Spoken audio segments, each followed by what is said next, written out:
আমার ভাইয়েরা, বান্দা যা চাইবে, বান্দা চিন্তা করবে আল্লাহ আমার এই দুনিয়ার দুনিয়ার সমপর্যায় একটা জান্নাত তুমি দান করেছো, তাহলে এত দূর থেকে যদি আমার সন্তানরে ডাক দেই তাহলে কিভাবে আমার সন্তানরা আওয়াজটা শুনবে?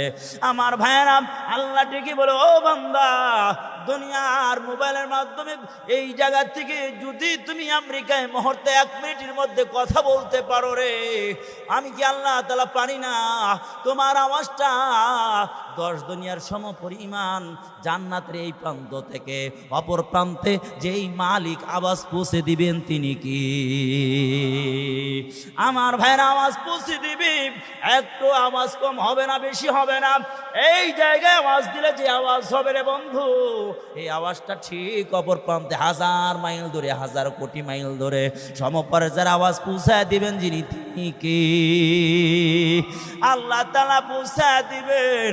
বান্দা চিন্তা করবে, আমার ভাইরা কিতাবের মধ্যে আসছে, বান্দা বলবে, ইয়া রাসূলুল্লাহ, ইয়া হাবিবাল্লাহ, আমি যদি জান্নাতে যাওয়ার পরে লাঙ্গল ঠেলতে চাই তাহলে লাঙ্গলের ব্যবস্থা হইবনি। আল্লাহ রাসূল কি বলে, এই লাঙ্গল চাইলে তো লাঙ্গলের ব্যবস্থা হবে, কিন্তু লাঙ্গল কেউ চাইবে না, লাঙ্গল কেউ চাইবে না রে বন্ধু। জান্নাত এমন একটা জায়গা, মালা আইনুন রাত ওয়ালা উযুনুন সামিয়াত ওয়ালা খাতরা আলা কলবি বাশার। জান্নাত এমন একটা মনোরম সুন্দর বিল্ডিং, এমন একটা শান্তির জায়গার নাম, যেই জায়গাটা কোনোদিন মানুষ কল্পনা করতে পারে নাই, যেই জায়গাটার কোনো মানুষ দিন দেখে নাই। এমন একটা সুন্দর জায়গা, এমন একটা সুন্দর মনোরম পরিবেশ, যেই জায়গায় বুঝলা লা নাসাব ওয়ালা হাসানা ওয়ালা খাউফা, যেই জায়গায় ভয় নাই, যেই জায়গায় টেনশন নাই, যেই জায়গায় পেরেশানি নাই, যেই জায়গায় কষ্ট নাই, এমন একটা জায়গার নাম হলো জান্নাত। এই জান্নাতের মালিক হওয়ার জন্য আমরা সবাই রাজি আছি নাকি? আমরা চাই সবাই আল্লাহ পাক কবুল করেন, আল্লাহ রব্বুল আলামিন জান্নাতের মালিক বানায় দেন, বলুন আমিন। এই জান্নাতের মালিক হইতে হলে 1 নাম্বার কাজ করতে হবে, শিরক করা যাবে, শিরক করা যাবে। তাহলে বলতেছিলাম, আমি যে আয়াতটা তেলাওয়াত করেছি ওই আয়াতের তাফসীর করার জন্য একটু চেষ্টা করব ইনশাআল্লাহ। আমার ভাইরা বলতেছিলাম, মা তাশতাহি আনফুসুকুম ওয়া লাকুম ফিহা মা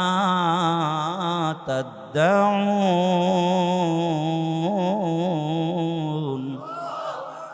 বান্দা যা চাইবে, কল্পনা যা করবে, মুহূর্তের মধ্যে পৌঁছা দিবেন যিনি তিনি কে? আমার ভাইরা, বান্দা চিন্তা করছে, হায় রে, এত সুন্দর পাখি ওড়ে, এমন পাখি দেখি নাই, এত সুন্দর পাখি ওড়ে, এত সুন্দর পাখি ওড়ে। পাখি উড়ে উড়ে সুন্দর স্বর্ণের তৈরি একত পাখরে সুন্দর হীরা মনে মুক্তা খচিত এরকম বড় বড় গাছ, ওই গাছের ফানুসের উপরে সুন্দর করে বসে, দেখতে বড় ভালো দেখা যায়। এমন পাখির মাংস যদি খাওয়ার সুযোগ হইতো, এই কল্পনা করতে দেরি, বান্দার সামনে ভুনা হইয়া মাংস যিনি পাঠায় দিবেন তিনি কে? আল্লাহ তাআলা পাঠায় দিবে। মা তাশতাহি আনফুসুকুম ওয়া লাকুম ফিহা মা তাদউন।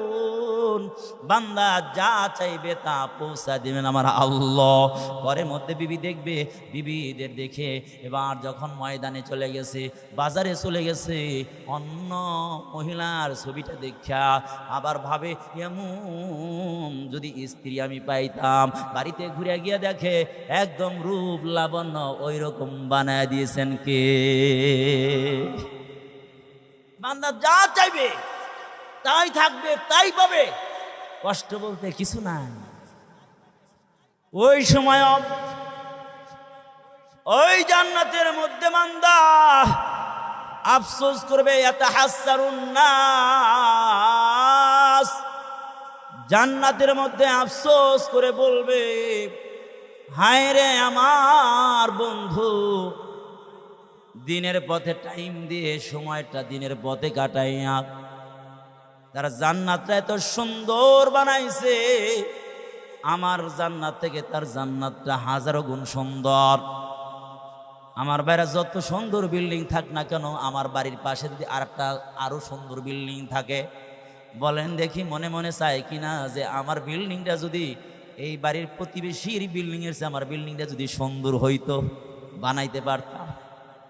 আমার ভাইয়েরা, জান্নাতি ব্যক্তি জান্নাতে যাওয়ার পরে আফসোস করবে, মালিক আরে জীবনটা ক্ষয় করলাম, কত সময় পেয়েছি, কত জায়গায় চাষতলে বসে শত শত ঘন্টা টাইম নষ্ট করে দিয়েছি, শত শত ঘন্টা বন্ধুর পাল্লায় পড়ে নষ্ট করলাম, কত টাইম কত জায়গায় নষ্ট করেছি, যা সওয়াবের কারণ হবে না। ওই টাইমটা যদি আল্লাহ রাস্তায় দিতাম, কোরআনের মাহফিলে দিতাম, যদি দিনের মাহওয়ালে বসে থাকতাম, যদি দিন শোনার জন্য, দিন শিখার জন্য আমার টাইমটা কাটাইতাম, তাহলে দেখতাম আজকে আমার জান্নাতটা আরো সুন্দর হইতো, আমার জান্নাতটা সুন্দর হইতো। তাহলে আমি আমার সময়টাকে অন্য কাজে নষ্ট করেছি, এই আফসোসটা তৈরি হবে জান্নাতের মধ্যে। বান্দা চোখটা যখন বন্ধ করবে, তখন বান্দার আফসোস আর আফসোস বাড়বে। এই জন্য ভাই, সময় হচ্ছে অতি মূল্যবান।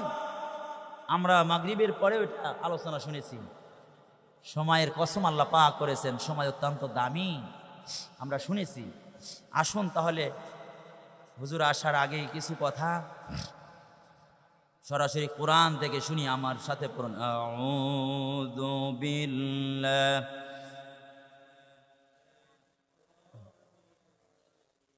বিসমিল্লাহির রাহমানির রাহিম। ওয়াস-সামাই যাতিল বুরুজ। আল্লাহ পাক আসমানের কসম খান। কেমন আসমান? যাতিল বুরুজ, বুরুজ বিশিষ্ট আসমানের কসম আল্লাহ পাক করেছেন। বুরুজ কিসের নাম? এটা ব্যাখ্যা করলে অনেক টাইম চলে যাবে, এই দিকে আমি ব্যাখ্যাটা করব না।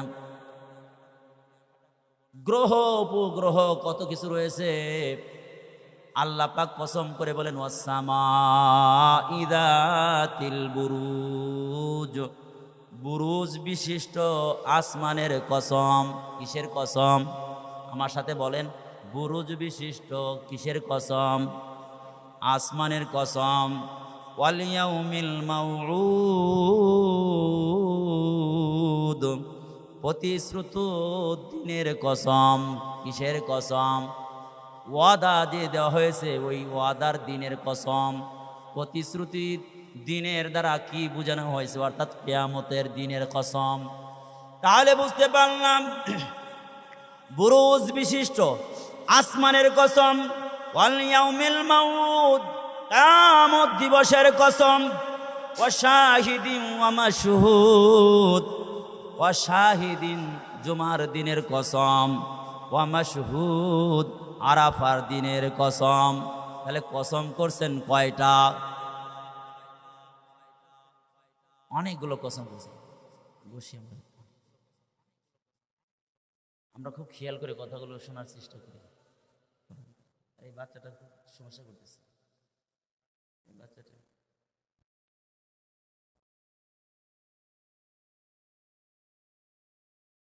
আল্লাহু আকবার বলেন।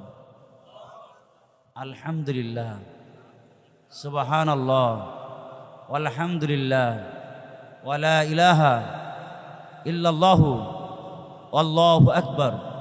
আরো জোরে আওয়াজ দিয়ে বলেন আল্লাহু আকবার। তাহলে বলতেছিলাম কি? ওয়াস-সামাই যাতিল বুরুজ, বুরুজ বিশিষ্ট আসমানের কসম। ওয়াল ইয়াউমিল মাউউদ, কিয়ামত দিবসের কসম। ওয়া শাহিদি ওয়া মাশহুদ, ওয়া শাহিদিন মানে জুমার দিনের কসম। ওয়া মাশহুদ আরাফাত দিবসের কসম। এতগুলো কসম করলেন, আর এক একটা বিষয়ের এক একটা দিবসের অনেক তাৎপর্য রয়েছে, ওই দিকে আমি যাব না। কেন কসম করলেন? আল্লাহ কসম করে সামনের কথাটা আল্লাহ তাআলা জানিয়ে দেন, কুতিলা আসহাবুল উখদুদ, গর্তবাসী গর্তওয়ালারা ধ্বংস। এটা শাব্দিক অর্থ জানেন না, আর একটু ব্যাখ্যা করব। গর্তওয়ালারা ধ্বংস হয়ে গেছে। আন্নারি যাতিল ওয়াকুদ, যেই গর্তের মধ্যে অগ্নি ইন্ধন ভর্তি।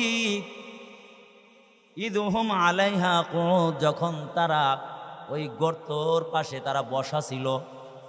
ওয়াহুম আলা মা ইয়াফআলুনা বিল মুমিনিনা শুহুদ, তখন মুমিনদের সাথে যেই আচরণ করা হইতেছিল তা তারা প্রত্যক্ষ করতেছিল, দেখতেছিল।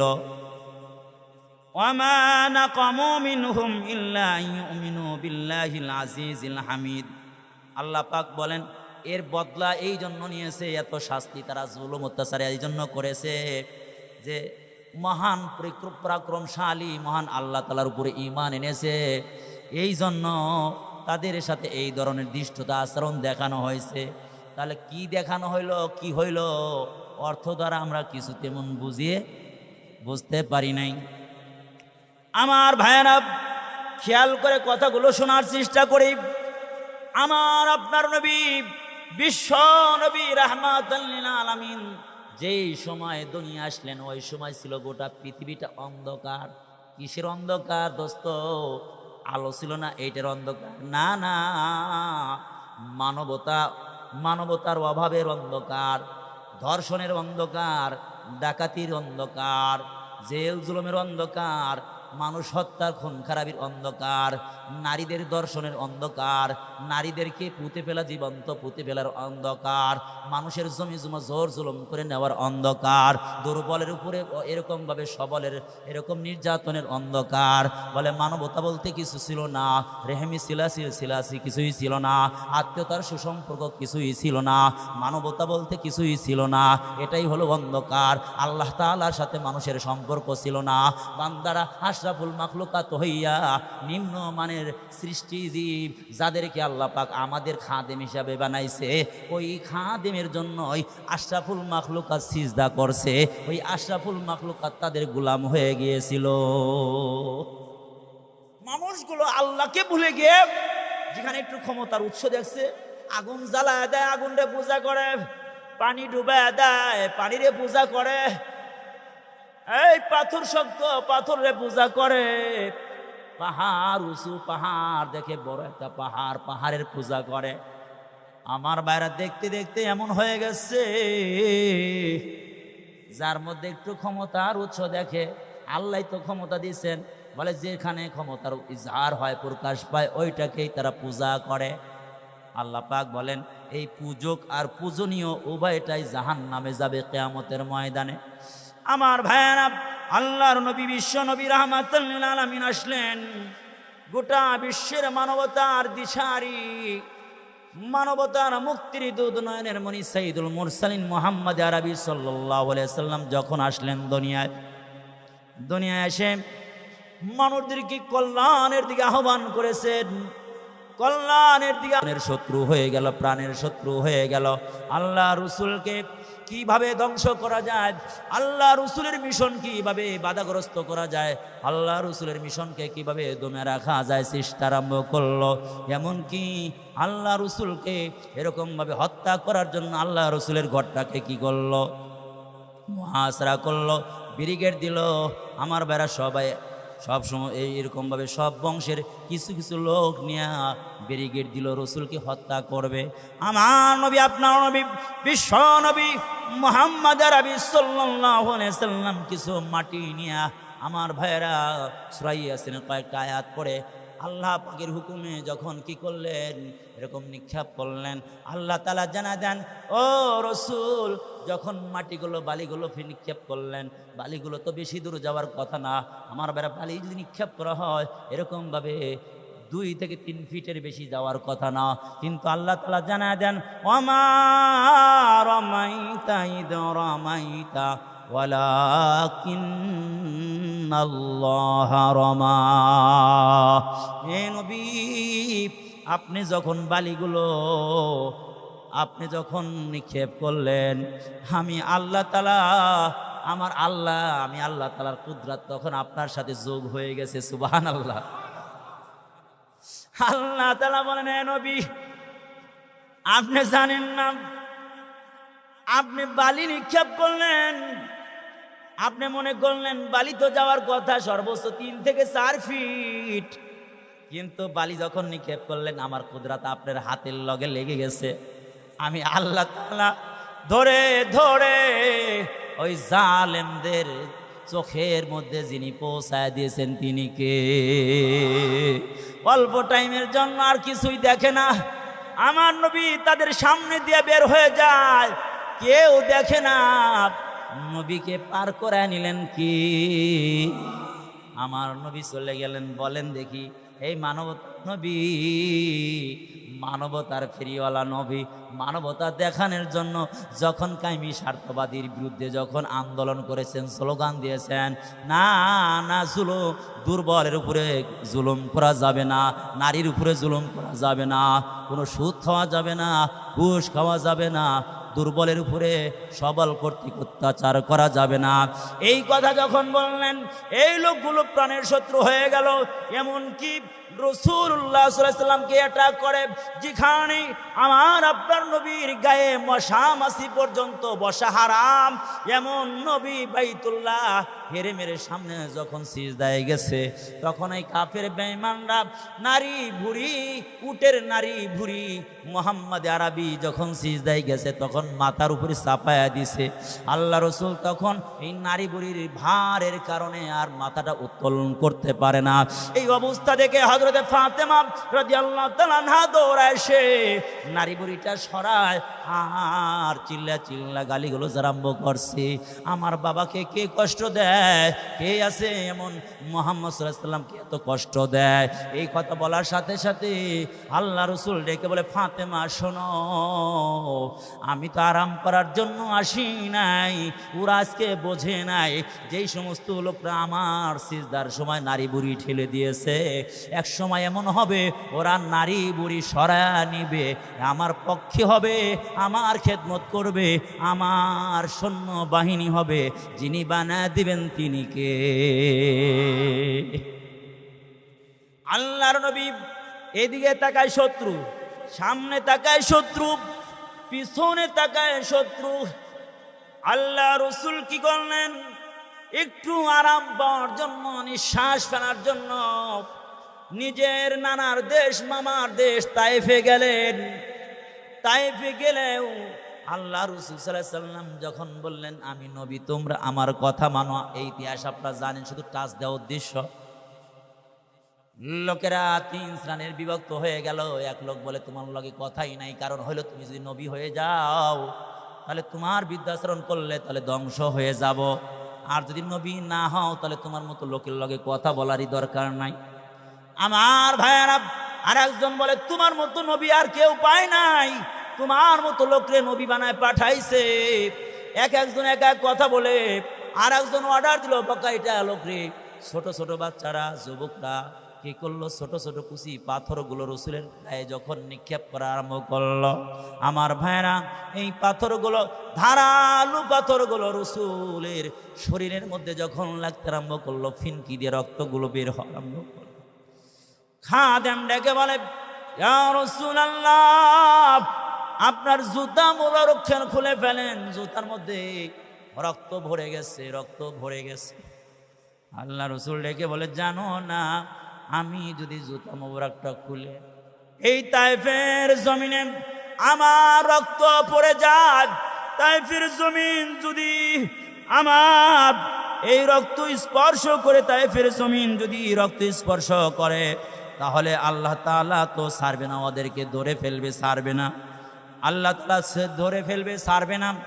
এই জন্য আমি ওদের বিরুদ্ধে আমি দোয়া করি, আমি ওদের বিরুদ্ধে বদদোয়া করি না, ওদের জন্য দোয়া করি। ওরা তো বোঝে নাই, আল্লাহ ওদেরকে তুমি ধ্বংস করে দিও।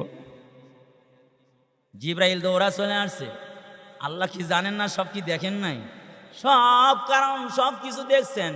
আল্লাহ পাঠায় দিলেন জিবরাইলকে, যাও জিবরাইল, আমার হাবিব কি বলো, যদি সাহায্য চায় দুই পাহাড় এক জায়গায় করে তাইফে নিষ্পেষিত করে দেওয়া হবে।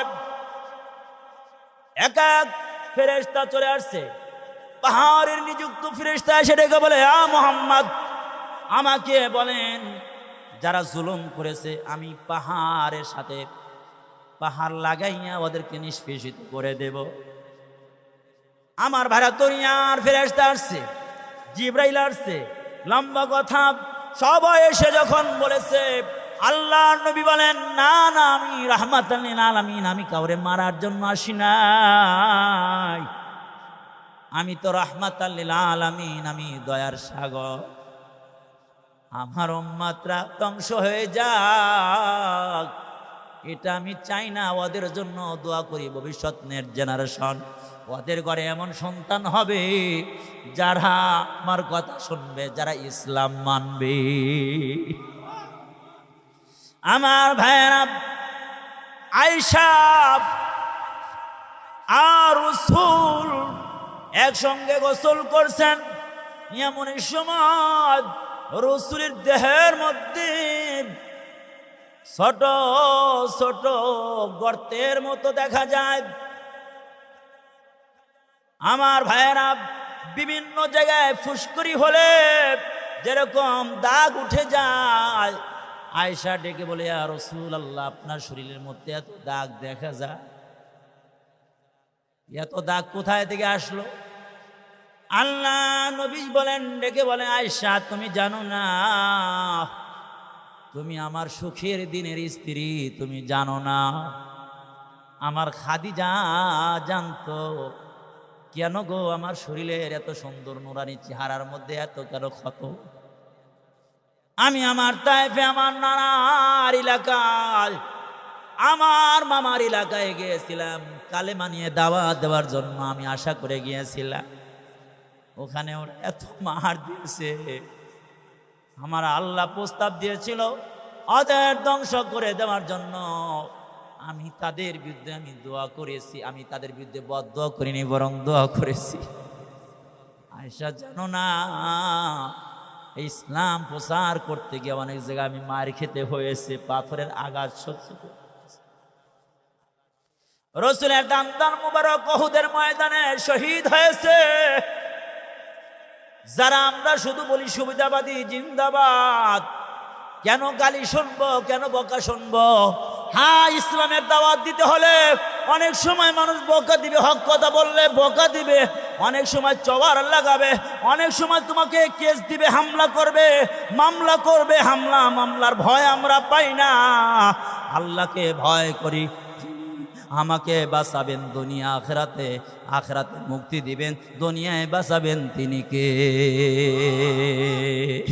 আমার ভাইয়েরা, এই জন্য নবীর ওয়ারিস হতে হলে, নবী আর কাজ করতে হলে, দায়ীর কাজ করতে হলে আমার ভাইয়ের দিলটা অনেক বড় প্রশস্ত লাগবে।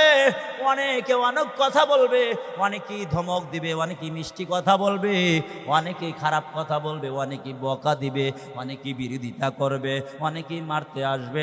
আসে কি আসে নাই, আমরা ইতিপূর্বে বিভিন্ন জায়গায় মজমার মধ্যে, মাহফিলের মধ্যে দেখেছি, এখনও কিন্তু আছে। মজমার মধ্যে হক কথা বললে, তাফসির মাহফিলে হক কথা বললে, সুদখোরের গোষ্ঠী যদি থাকে, ঘুষখোরের গোষ্ঠী যদি থাকে, দেখবেন ওদের কলিজার মধ্যে আঘাত লেগে যায়। ওরা বিভিন্নভাবে বক্তাদের উপরে অ্যাটাক করার চেষ্টা করে। শুনে রাখো, যিনি আল্লাহ তাআলা কোরআনুল কারীম নাজিল করেছেন, ওই আল্লাহ তাআলা এই জালেমদের হাত থেকে বাঁচাবেন, কোনো ষড়যন্ত্র করে লাভ নাই। আমার ভাইরা, আল্লাহ রাসূল বিশ্ব নবী রাহমাতাল লিল আলামিন এদিকে যায় মার খায়, ওদিকে যায় মার খায়, তাইফে যায় মার খায়, যে জায়গায় যায় অ্যাটাক করে, রাসূলকে হত্যা করবে, সব জায়গায় শুধু রাসূলকে হত্যা করবে। এমনই সময় নাজিল হয়ে যায়, মক্কা নগরীতে আয়াত নাজিল হয়ে যায়, ওয়াস-সামাই যাতিল বুরুজ ওয়াল ইয়াউমিল মাউউদি ওয়া শাহিদিন ওয়া মাশহুদ। আল্লাহ রাব্বুল আলামিন অনেক আগের একটা ঘটনা নাজিল করে একটা ঘটনার দিকে ইঙ্গিত করে পূর্বের জামানার একটা ওয়াকিয়া। আমার ভাইরার নাসারা খ্রিস্টান, তখন খ্রিস্টান ধর্ম কি ছিল, সঠিক ছিল। ঈসা আলাইহিস সালামের জামানায় একটা ওয়াকিয়া আল্লাহ রব্বুল আলামিন এই সূরার মধ্যে নাযিল করে দিন। আল্লাহ রব্বুল আলামিন কি করলেন, আল্লাহর নবী বিশ্ব নবী রাহমাতুল্লাহ আলামিনকে সান্ত্বনা দিলেন। আপনাদের কষ্ট হইতেছে নাকি? হুজুর আসলে ছেড়ে দেব। আল্লাহু আকবার, আল্লাহু আকবার। রাসূলুল্লাহ সাল্লাল্লাহু আলাইহি ওয়াসাল্লাম সান্ত্বনা দিলেন, আপনি ভয় পায়েন না, কারণ এই কাজ যারা করছে, ইতিপূর্বে যারা করছে, যুগে যুগে জালেমরা তারা জুলুম করেছে, আর জালেমরা তারা ধ্বংস হয়েছে। সুতরাং আপনি ভয় করেন না, আপনার উপরে যারা জুলুম করে তারাও ধ্বংস হয়ে যাবে, আপনাকে কিছুই করতে পারবে না। যুগে যুগে দেখেছেন, ফিরাউন জুলুম করেছে, মুসা আলাইহিস সালাম ঠিকই রয়েছে, কিন্তু ফিরাউন কোথায় গেছে? নীল দরিয়ায় ভাসতে হয়েছে। ঠিক যুগে যুগে আমরা দেখেছি, যারা জুলুম করেছে জালেমদেরকে আল্লাহ পাক যখন ধরেছে, পালানের রাস্তা আর খুঁজে পায় নাই। ঠিক আমাদের দেশেও তাই ঘটেছে, যারা জুলুম করেছে 15.5 বছর জুলুম করেছে, তারাও শেষ পর্যায়ে পালানের আর জায়গাও খুঁজে পায় নাই। এটা কে করেছেন? আল্লাহ করেছেন। কারণ আল্লাহ পাক জালেমদেরকে যুগে যুগে দেখা দিয়েছেন, জালেমদেরকে সুযোগ দেন, হিদায়াতের জন্য সুযোগ দেন, তওবা করার সুযোগ দেন। চূড়ান্ত পর্যায়ে যখন পৌঁছে যান, আল্লাহ পাক বলেন আখাযনাহুম বাগতা, সাথে সাথে ধরে ফেলি, আর ছোটার কোনো রাস্তা নেই, ছোটার রাস্তা নেই। এই জুলুমটা কোথায় থেকে আসলো, কিভাবে হলো, রাসূলকে কিভাবে সান্ত্বনা দিলেন, সূরা বুরুজের মধ্যে আমরা তাহলে শুনি। আমরা একটু খেয়াল করে শুনি ভাই, এদিকে খেয়াল করি। আমার ভাইয়ানা, হযরত ঈসা আলাইহিস সালামের জামানায় একজন বাদশা ছিল, অত্যন্ত জালেম বাদশা। তদানীন্তনকালে তারা কি করত, গণ করে কথা বিশ্বাস করত, জাদুবিদ্যা বিশ্বাস করত, এবং ব্যাপক প্রচলন ছিল। তারা সবসময় জাদু বিদ্যা যারা পারদর্শী এমন কিছু লোক তারা পাশে রাখতো, যাতে করে কোনো ধরনের বিপদ আপদ না আসে। ঠিক একজন জালেম বাদশাহ, তার এক অধীনস্থ জাদুকর ছিল। তার যখন বয়স বৃদ্ধ হয়ে গেল, মৃত্যুর সময় ঘনিয়ে আসছে, তখন বাদশাকে বলতেছে, জাদুকরে ডেকে বলতেছে, বাদশা নামদার, আমার বয়স তো অনেক হয়ে গেছে, আমি কখন মারা যাই, এই জন্য আপনার এমপি মন্ত্রী যারা আছে, সাংসদ আছে, তাদের একটা ভালো বিচক্ষণ একটা ছেলে দেন, তাকে আমি এ টু জেড সব জাদুবিদ্যা, গণকবিদ্যা এগুলো সব শিক্ষা দেই, এটা আপনার কাজে লাগবে। পরের দিন সংসদে গিয়া উপদেষ্টা মণ্ডলী, মন্ত্রী, এমপি সবাই নিয়ে বললেন যে আমাদের জাদুকর যিনি গণক, সে তো বয়বৃদ্ধ হয়ে গেছে, কখন মারা যায়, তোমাদের কার সন্তান আছে, একটা সন্তান দাও, তাকে শিক্ষা দেওয়ার জন্য প্রত্যেক দিন এই গণকের কাছে যাবে। একজন উপদেষ্টা, তাফসীর কিতাবের মধ্যে আছে, একজন উপদেষ্টা ছিল, তার সন্তান ছিল খুব বিচক্ষণ। এই সন্তানটাকে লাগিয়ে দেওয়া হলো, তার বাড়িতে প্রত্যেক দিন যায়। কার বাড়িতে? গণকের বাড়িতে প্রত্যেক দিন যায়। কিসের জন্য যায়? জাদুবিদ্যা শিক্ষা করার জন্য। জাদুবিদ্যা শিক্ষা করা তো জায়েজ আছে নাকি বলেন? জাদুবিদ্যা শিক্ষা করা হারাম, জাদুবিদ্যা শিক্ষা করা হারাম, এবং জাদু মন্ত্রের মাধ্যমে যারা তাবিজ কবজ করে, এটা গ্রহণ করাও হারাম, দেওয়াও হারাম। আমার ভাইরা, এই ছেলেটা প্রত্যেক দিন যায় জাদুবিদ্যা শিক্ষা করার জন্য। ঠিক তার উস্তাদের বাড়ির যাইতে মাঝপথে একজন রাহেব আছে, খ্রিস্টানদের যারা আলেম হয় তাদেরকে বলা রাহেব, একজন খ্রিস্ট আলেম যাদেরকে বলা হয় পাদ্রী। এই পাদ্রীর বাসা হচ্ছে এই জাদুকরের বাসার আগে। এখন যতবার ওই বাড়িতে যায় জাদুবিদ্যা শিক্ষা করার জন্য, ততবারই দেখে গির্জার মধ্যে কি যেন পড়ায়। তখন তো ইনজিল কিতাব এটা সঠিক ছিল, ইনজিল কিতাব তখন সঠিকের উপর ছিল, ধর্মও সঠিক ছিল। পরবর্তী না রহিত হয়ে গেছে।